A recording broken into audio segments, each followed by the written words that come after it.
आशीष Meena,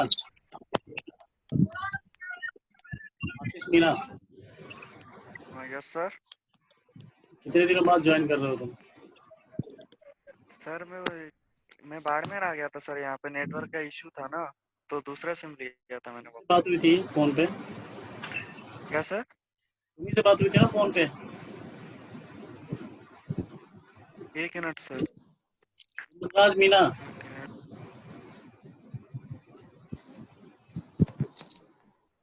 Mumtaz Meena,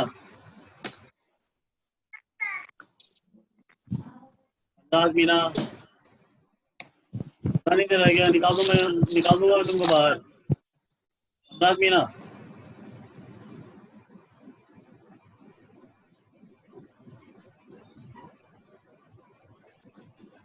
yes sir. सोए हुए हो, लेटे हुए हो बिस्तर पे? सर वो लेट तो नहीं रहता, ऐसे लेट गया था, अभी शुरू किया इसे। अटेंड नहीं करना है, क्लास अटेंड करना है। क्या सर? पढ़ना है, अटेंड करना सर। लेटे हुए हो लग रहा है, बस दिखाने के लिए लेटे आए हो यहाँ पे। No sir.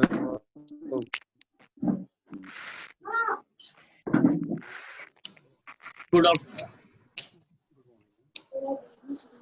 Morning to all of you. Morning sir. Morning sir. Sir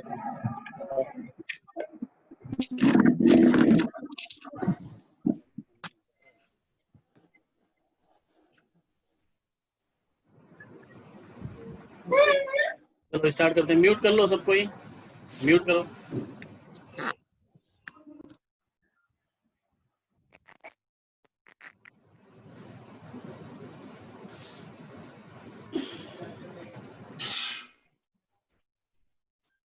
lecture 4।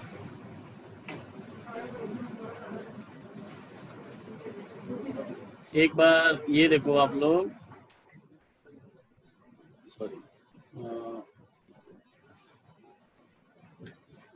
किसी ने ये देखा है क्या? लेक्चर प्लान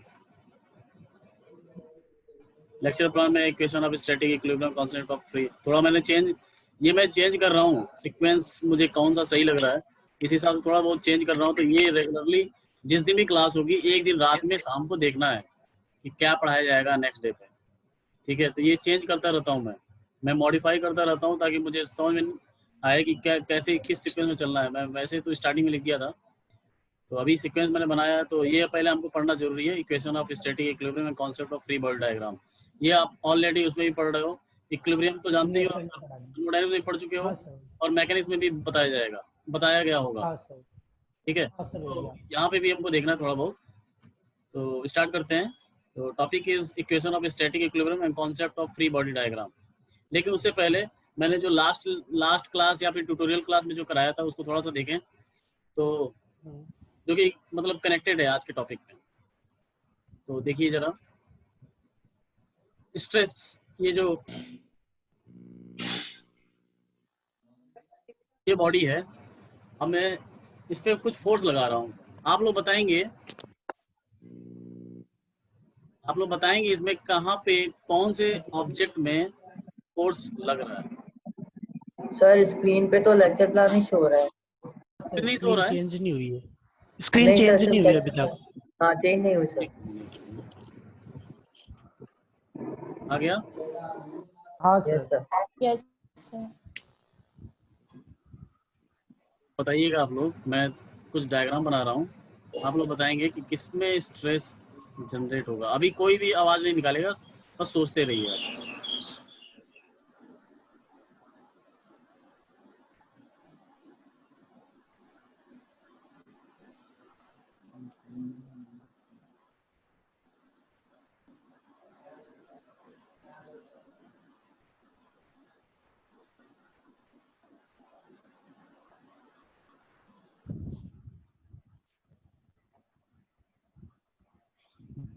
में लग रहा है 19 किलो न्यूटन, और इधर लग रहा है 19 किलोमीटर 19 किलोमीटर दिख रहा होगा। Yes, sir.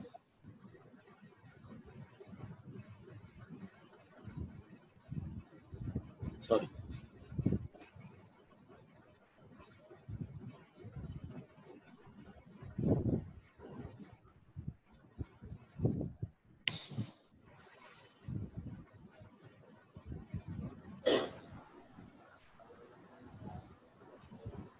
अब ये जो ऑब्जेक्ट है, यहाँ पे सर्कुलर बार बोल सकते हैं, सर्कुलर शाफ्ट बोल सकते हैं। ये जो शाफ्ट है एक रिजिड वॉल से कनेक्टेड है, इसके साथ फिक्स्ड है। ये रिजिड वॉल है और इस पे फोर्स लगाया मैंने 2 किलोन्यूटन का। वैसे ही ये भी एक सर्कुलर बार है जो कि एक वॉल से कनेक्टेड है, मतलब फिक्स्ड है।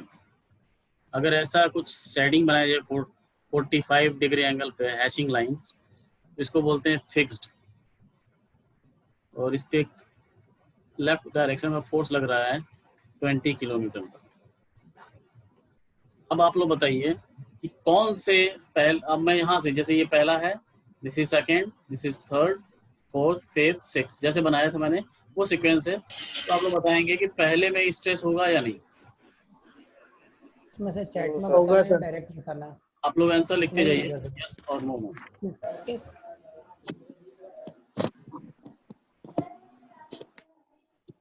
फर्स्ट में स्ट्रेस होगा या नहीं, लिखते जा रहे हैं। अब मैं किसी और से पूछूंगा भी साथ में।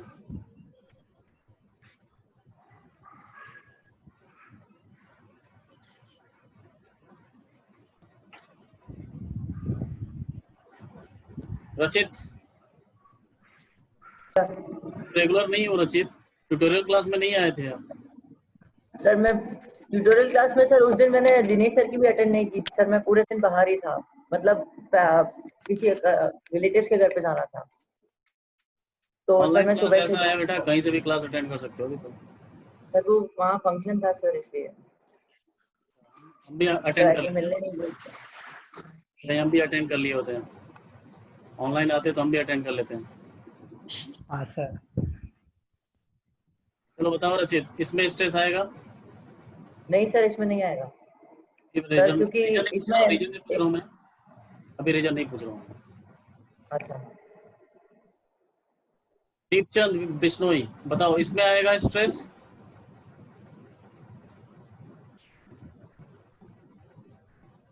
स्ट्रेस होगा इसमें? हाँ सर। होगा? नहीं होगा। नहीं। आंसर लिख चुके हो दूसरे का? है क्या सर? लिख रहे हैं सर। इसमें होगा? कृष्णा पांडे तुम बताओ, Yes, sir. इसमें स्ट्रेस होगा? Yes, इसमें sir. स्ट्रेस होगा। The next is this one, Yogesh,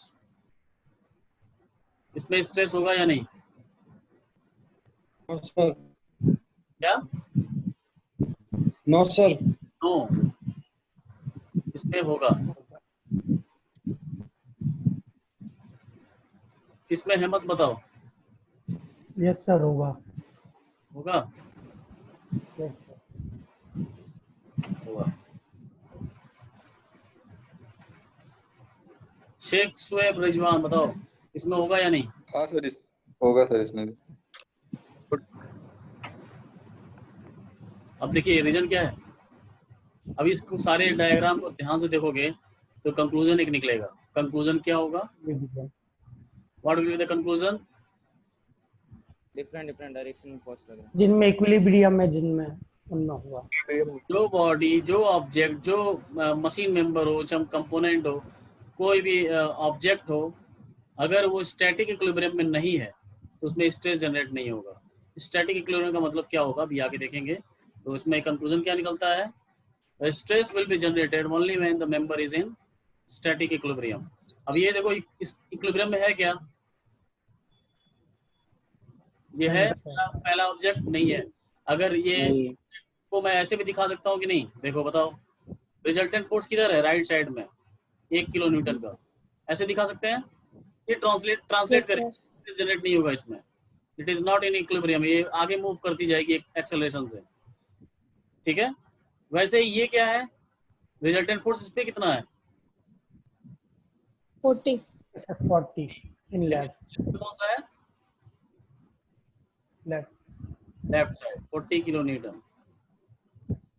ये इस पे तो दोनों तरफ 19 किलो न्यूटन का एक दूसरे के अपोजिट में लग रहा है, तो ये इक्विलिब्रियम में होगा, लेफ्ट साइड का फोर्स राइट साइड के बराबर है। वैसे ये भी है, ये इसका राइट साइड का फोर्स है और ये लेफ्ट साइड का फोर्स है, लेकिन ये दोनों क्या करेंगे, इसके डायमेंशंस को क्या करेंगे, इंक्रीज या डिक्रीज, डिक्रीज डिक्रीज करेंगे, क्योंकि कंप्रेसिव इंक्रीज भी तो होगा ना सर। लेंथ को डिक्रीज करेंगे सर ब्रेथ तो बस बढ़ सकती है ना। लेंथ डिक्रीज होगा, डायमीटर इंक्रीज होगा, ठीक है, यस वॉल्यूम कांस्टेंट होगा। द नेक्स्ट वन इज, ये फिक्स्ड है, एक रिजिड सपोर्ट से ये फिक्स्ड है, मैं इसको खींचूं कितना भी यहाँ से कुछ नहीं मोशन आएगा। यहाँ पे कैसे पता चलेगा कि इक्विलिब्रियम में है, जब इसका फ्री बॉडी डायग्राम बनाएंगे, फ्री बॉडी डायग्राम भी देखेंगे लोग कैसे बनाते हैं, तो फ्री बॉडी डायग्राम से पता चलेगा कि इसके लेफ्ट साइड में एक और फोर्स आएगा जो कि रिएक्शन फोर्स होगा।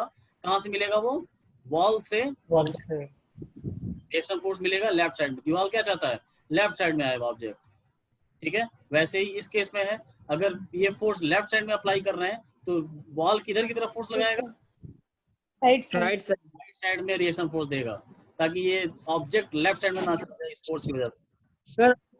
सर इसमें कंप्रेशन स्ट्रेस लगेगा ना, इसमें फर्स्ट या सेकंड, सर इनमें ये थर्ड फोर्थ और इसमें सिक्स्थ में, फोर्थ और सिक्स्थ में यस कंप्रेशन होगा। Okay sir. तो साइन कन्वेंशन होता है, जब भी कंप्रेसिव स्ट्रेस आएगा, अगर नॉर्मल स्ट्रेस में क्या कौन सा आता है, टेंसाइल, बेंडिंग और compression stresses are normal stresses category में आते हैं, ठीक है। तो वो अगर कंप्रेसिव इन नेचर है तो उसको नेगेटिव में जो वैल्यू आएगी, सपोज कोई स्ट्रेस की वैल्यू आई 50 मेगा पास्कल, और इसको ब्रैकेट में या तो लिख दो कंप्रेसिव, ठीक है, या तो कंप्रेसिव ब्रैकेट में लिख दो या फिर -50 मेगा पास्कल लिखो सिर्फ।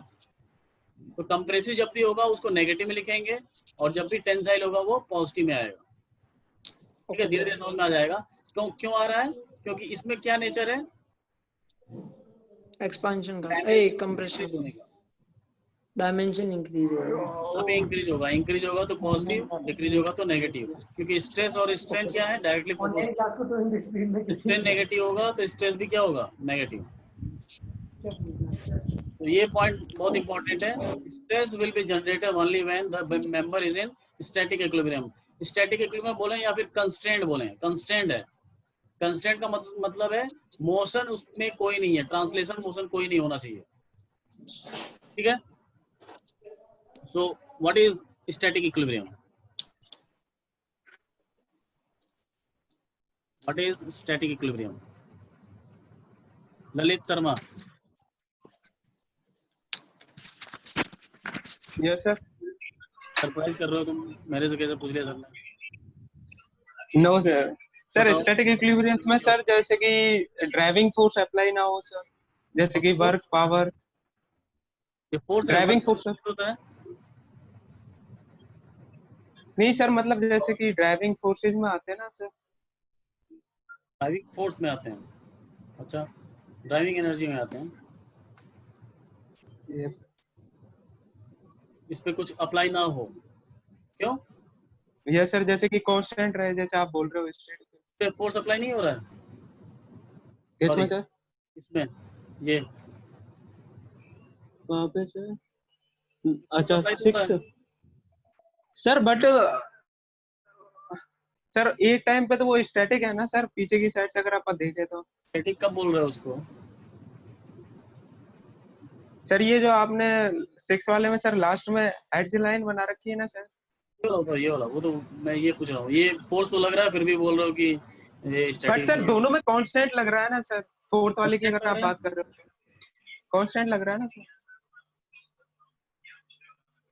रिजल्टेंट फोर्स 0 होना चाहिए, तुम फोर्स बोल रहे हो, सिर्फ रिजल्टेंट फोर्स 0 होना चाहिए, ओके ठीक है। नेक्स्ट स्टेज क्या होता है बताइए, देखिए क्या लिखा है स्क्रीन पे, static equilibrium acceleration must be 0, acceleration नहीं होना चाहिए। अगर हम लोग मैकेनिक्स की बात करें तो एक्सेलरेशन नहीं होना चाहिए. In other words an object is in static equilibrium if and only if the algebraic sum, बहुत इंपॉर्टेंट है अलजेब्रिक सम, अलजेब्रिक मतलब with sign, algebraic sum of the forces on it in each direction is 0. Suppose ये object है, ये object है, मैं इस पे एक फोर्स इधर लगा रहा हूँ 50 किलो न्यूटन का, ठीक है, और राइट साइड में मतलब लेफ्ट साइड में भी 50 किलो न्यूटन का लगाया. अब अलजेब्रिक सम 0 आना चाहिए. कैसे लिखेंगे 0 कैसे आएगा?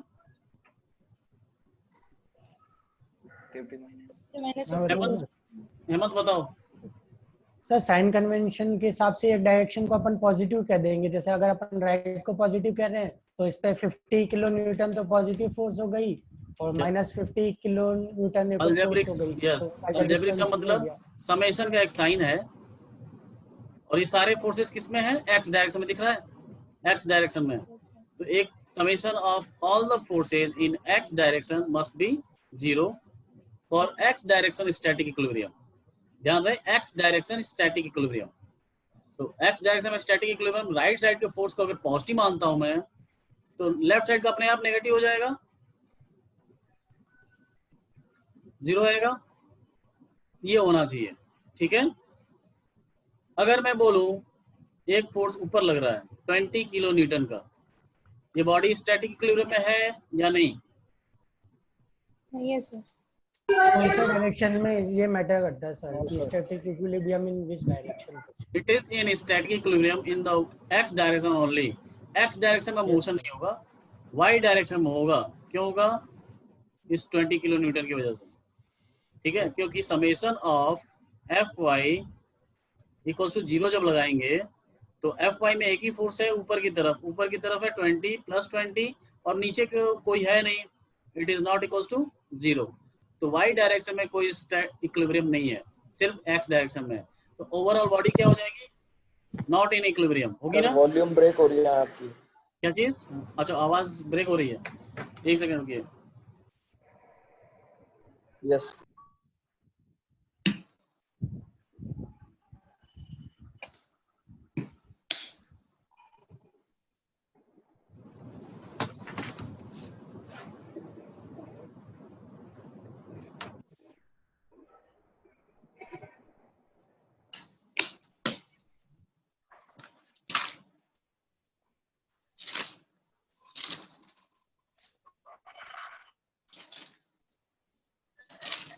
हेलो, अब आ रही है आवाज?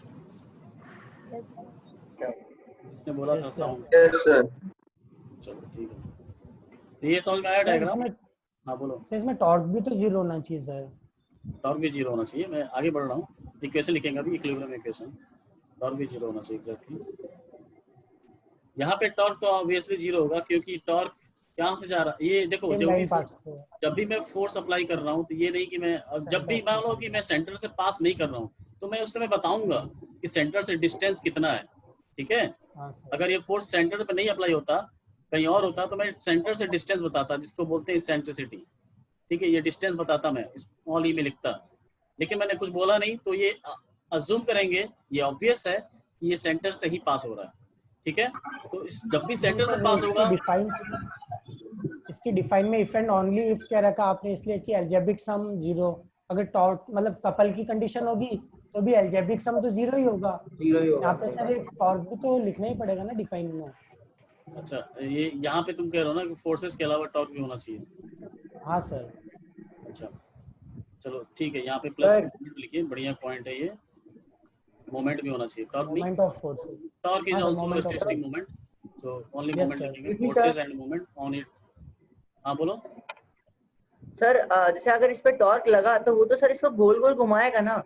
हाँ तो गोल गोल घुमाना भी तो नॉन इक्विलिब्रियम है. स्ट्रेस होगी नहीं ना, स्ट्रेस होगी नहीं. सर इसमें एक्सेलरेशन कहाँ आ रहा है? अगर ये अपनी जगह पे घूमेगा तो mv²/r एक सेंट्रीपिटल एक्सेलरेशन होता है. एक्सेलरेशन भी होता है अल्फा. हाँ, एंगुलर एक्सेलरेशन. जब रोटेशन में जाओगे तो सब कुछ एंगुलर हो जाएगा ना, एंगुलर वेलोसिटी, एंगुलर एक्सेलरेशन, मास इनर्शिया बन जाएगा, ठीक है. तो ये यहाँ पे पॉइंट नोट करेंगे हम लोग, forces and moment. In each direction. अगर डायरेक्शन में अगर रोटेशन की बात कर रहा हूँ तो डायरेक्शन वो रोटेशन वाली डायरेक्शन हो जाती है, क्लॉकवाइज और एंटी क्लॉकवाइज। क्लॉकवाइज और एंटी क्लॉकवाइज। ठीक है। नेक्स्ट द अलजेब्रिक सम का मतलब क्या है? With sign convention of the forces. Sign convention अभी मैं बताऊंगा साइन कन्वेंशन क्या होता है। अब ये देखिए क्या है, ये कार्टेशियन कोऑर्डिनेट है। ठीक है, हम लोग हमेशा राइट डायरेक्शन में x लेंगे, ऊपर लेंगे y और अपने सामने लेंगे z।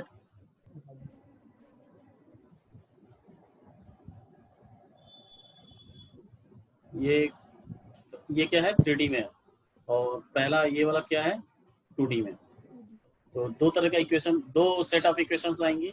First is static equilibrium for 3D। तो 3D में पहला इक्वेशन क्या होना चाहिए? Summation of all the forces in x direction must be 0। Static equilibrium का इक्वेशन है। सेकंड है summation of Fy all the forces in y direction with sign. Sign मैं बताऊंगा अभी उसके लिए भी मैं, अभी तो आपको पता चल गया होगा कि राइट साइड में पॉजिटिव, मेरे राइट साइड में पॉजिटिव, चलिए मैं आपके साइड में बता रहा हूँ, राइट साइड में पॉजिटिव, लेफ्ट साइड में नेगेटिव। ऊपर के डायरेक्शन में पॉजिटिव तो नीचे डायरेक्शन में नेगेटिव। ठीक है। क्लॉकवाइज में पॉजिटिव तो एंटी क्लॉकवाइज में नेगेटिव। ये अंडरस्टूड है? तो कोई तीन को जान लेंगे, अगर हम सिर्फ x को जान जाएंगे तो माइनस एक्स वाला अपने आप जान जाएंगे, y को जान जाएंगे तो माइनस वाई वाला जान जाएंगे, पॉजिटिव रोटेशन वाला जान जाएंगे तो नेगेटिव वाला भी जान जाएंगे। तो तीन ही को जानना है हमको, डायरेक्शन कैसे होते हैं। उसके अपोजिट वाला क्या हो जाएगा? नेगेटिव हो जाएगा। तो टोटल कितने डायरेक्शन आएंगी? अगर मैं 3D में बात करूं तो total summation of all the forces in x direction, इधर और इधर इस साइड में सारे को मिला के क्या होना चाहिए? ऑब्जेक्ट, सपोज यहाँ पे ऑब्जेक्ट रखा हुआ है एक, यहाँ पे एक ऑब्जेक्ट रखा हुआ है एकदम ओरिजिन पे, और इस पे फोर्सेस इधर लग रही हैं और इधर लग रही हैं, सारी मिला के क्या होनी चाहिए? समेशन 0 होना चाहिए। वैसे ही y का भी होना चाहिए, z का भी होना चाहिए। mx का मतलब क्या है? Summation of mx equals to 0 all the moments with respect to x axis. इस एक्सिस के अबाउट, मतलब किस प्लेन की बात होगी? इस प्लेन की बात होगी। x एक्सिस के अबाउट अगर रोटेट होना है इसको, तो ये x y z प्लेन होगा। Summation of all moment with respect to x axis must be 0। इस x एक्सिस से डायरेक्शन में जिसके परपेंडिकुलर जो भी डिस्टेंस होगी मल्टीप्लाई करेंगे उस सारे फोर्सेस में, और वो कितना होना चाहिए? 0 हो जाना चाहिए। वैसे ही y वाला भी होगा। ये y एक्सिस के अबाउट में अगर बॉडी रोटेट हो रही है तो उसका भी समेशन क्या होना चाहिए? 0। रोटेट नहीं हो रही मतलब सारे बहुत सारे फोर्सेस लग रहे हैं। अब हमको चेक करना है कि ये रोटेट होगी या नहीं होगी। ठीक है, अगर आपको चेक करना है रोटेट होगी या नहीं होगी तो ये निकालना पड़ेगा। अगर इसकी वैल्यू 0 आ रही है तो मान लेंगे उस डायरेक्शन में भी मोमेंट 0 है, समेशन ऑफ मोमेंट 0 है, तो इसका मतलब उस डायरेक्शन में रोटेट नहीं हो रही होगी। समझ में आ रहा है? Yes sir. वैसे ही summation of all the moments with respect to z axis must be 0। The next is the static equilibrium for 2D। अब 2D के लिए क्या क्या हट जाएगा? ये तो हट ही जाएगा। 2D मैं मान रहा हूँ x और y, z को भूल जा रहे हैं, x और y मान रहे हैं। हाँ बोलो सर। z एक्सिस में वापस से बताना सर। कौन सा? रोटेशन या फोर्सेस? यस सर, रोटेशन जो आप बता रहे थे। z with respect to z axis का मतलब ये प्लेन रोटेट होगी ना कुछ फोर्सेस की वजह से। इस पे कहीं फोर्स ऐसे लग रहा होगा, कहीं फोर्स ऐसे लग रहा होगा। तो इन सारे फोर्सेस का z एक्सिस से कितना डिस्टेंस है मल्टीप्लाई करते हुए मोमेंट निकालेंगे। क्लॉकवाइज को पॉजिटिव लेंगे, एंटी क्लॉकवाइज को नेगेटिव लेंगे, और सारे को जोड़ के इक्वल्स टू 0 करेंगे, या फिर चेक करेंगे उसका समेशन 0 आ रहा है या नहीं आ रहा है। 0 आ रहा होगा तो बोलेंगे कि z एक्सिस के अबाउट ये रोटेट नहीं हो रहा है, मतलब उसके अबाउट वो क्या है? रोटेशन नहीं हो रहा है, तो इक्विलिब्रियम है। ठीक है। अब 2D अगर आ गया तो इसमें क्या है? 2D में इसमें तो 2 ही है। हाँ, ये ऑब्जेक्ट रोटेशन किसके अबाउट हो सकता है? सर ये तो नहीं रहना है, ये सिर्फ z एक्सिस के अबाउट रोटेट हो सकता है। इसको 2D में ही रहना है, x और y प्लेन में ही रहना है इस ऑब्जेक्ट को, कहीं और रोटेट नहीं होना है। मतलब इसका कोई भी पार्ट z एक्सिस में नहीं आना चाहिए, बट रोटेशन तो z एक्सिस के अबाउट हो सकता है, इसके अबाउट। ठीक है।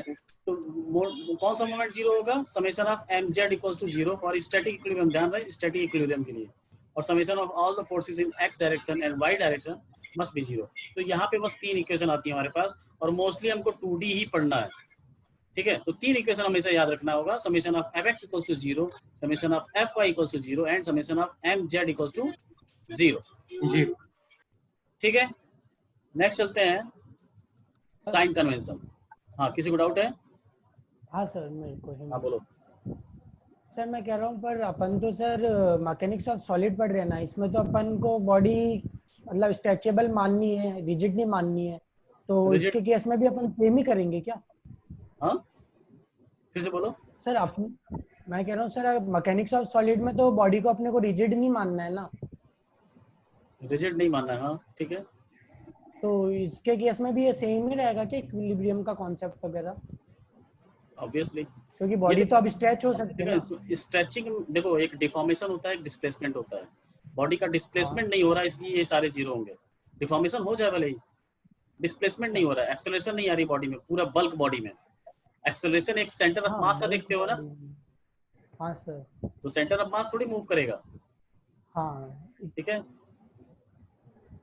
नेक्स्ट चले।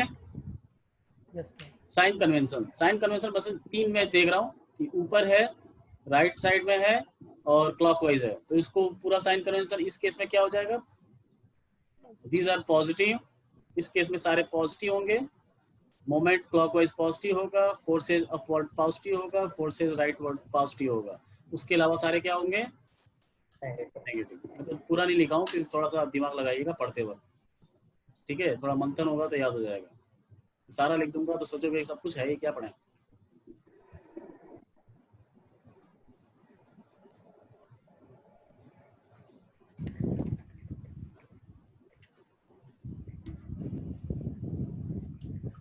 ठीक है, तो मैं कुछ फोर्सेस बनाऊंगा, आप लोग बताएंगे कि समेशन ऑफ एफएक्स पूछूंगा, समेशन ऑफ एफवाई पूछूंगा मैं, आप लोग बताएंगे। अच्छा, ये मीटिंग हो सकता है ये 5 मिनट में शायद अपने आप साइन आउट हो जाएगी, तो आप लोग सर आप मॉडिफाई भी कर सकते हो मीटिंग सेटिंग्स। अभी करें? हाँ सर, मॉडिफाई कर दो ना, जिससे ऑफ नहीं होगी अपने आप। 40 मिनट का इसमें हुआ है, चेंज हो जाता है सर शायद। एक सेकंड कर रहा हूँ।